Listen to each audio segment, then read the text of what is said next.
Hi everyone, my name is Leanne and today I'm going to be talking to you about some books that I didn't like, some popular books that I don't want to say hated, but some popular books that I really did not enjoy. Thank you to Chloe for suggesting that I try this video out. I was a little bit unsure whether I would be able to come up with enough books to talk about. I am someone that, while I encourage critical reviews of books, I do always try and see the best in them. I think that's something that is an important attribute or approach to have if you want to work in publishing. Like, I feel like I don't want to slag books off because I realise the amount of effort that the writer has put in, as well as the whole team that's around them in marketing and editing and publicity, sales and production. But you know, there are some books that I just don't like. But I think another thing is that I think it's important to try and see why someone would like a book, even if you don't.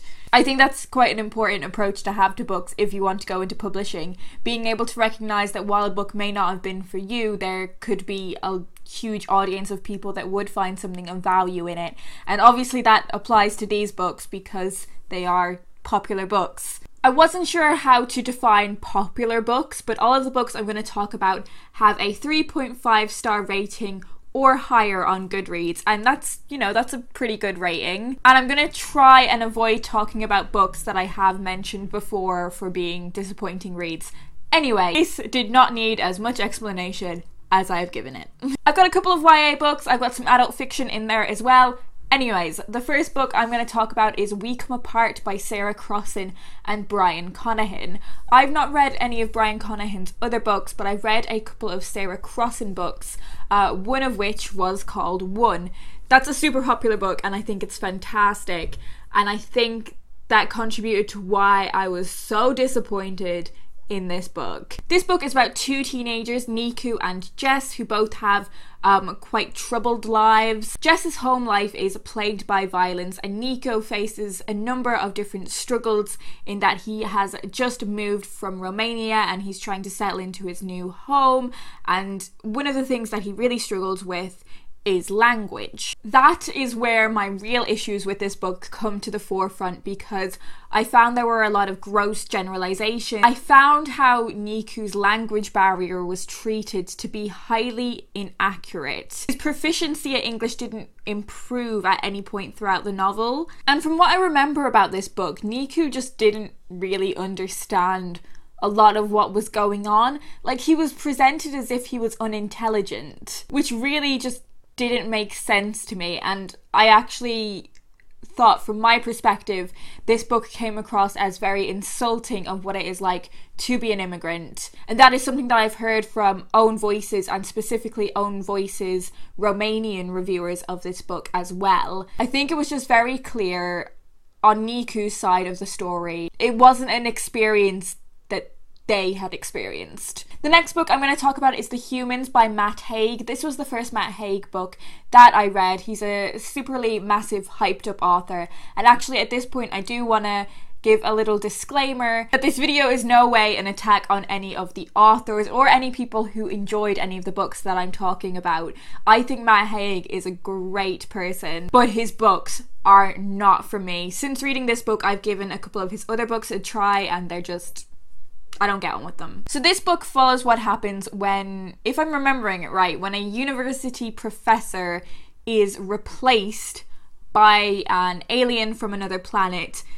The alien steps into this man's life, he steps into his work and his family life in an effort to learn more about the human race, the inhabitants of Earth. We follow the alien replacement as he goes from being quite clinical and analytical and scientific about discovering more about this man's life and going towards genuinely caring about the people that he is interacting with. The aim of this book is obviously to take a look at humanity from an imagined outsider's perspective and bestow some wisdom about humanity. And I just found this book really, really preachy. I found it very much like, by the way, this is how you be a good person, and if you don't behave like this, you're not a good person. I also thought it was too long. I feel like I got the point of the novel like halfway through. Like, I got all the points it was trying to make and it was just dragged on for too long. I thought it was like a nice, interesting idea, but the execution of it just wasn't there for me. Another book that I thought was way too long was Resistance by Owen Shears. Now, I read this in my first year of university. I wrote an essay on it. This is a piece of alternate history fiction. So if you don't know what that means, basically there is something that is changed in history and we follow on the story as if that thing had actually happened. One of the most popular points of divergence in alternate history fiction is that of World War II, and that is the one that features in this book. So the shift that happens in this book is, what if the D-Day landings failed and Britain was invaded? I thought there were a number of interesting things done with this book that changed the typical thing that we expect from alternate history, and that's actually what I ended up doing my essay on. For instance, it follows very ordinary people from a rural farming community, and essentially the plot of this novel is one day the women in this place wake up and all of the men are gone, all of their husbands are gone, and then the German troops come in. There was so much in this book that just could have been cut out. So many scenes just could have been scrapped altogether and the story would have been the same. The romance plot that is in this book didn't need to be there. It was completely uninteresting to me. It was unrealistic to me. I just didn't understand why there needed to be a romance plot at all. I didn't like Treasure Island by Robert Louis Stevenson purely because I found it a bit too masculine and there was loads and loads of like ship and boat terminology that I just went over my head. That's it really. That's all my thoughts on that one. Back to a little bit of YA now. I really did not like We Were Liars by E. Lockhart. I have gone on and read a couple of E. Lockhart books since and I've enjoyed those a lot more. So We Were Liars is all about this really, really wealthy family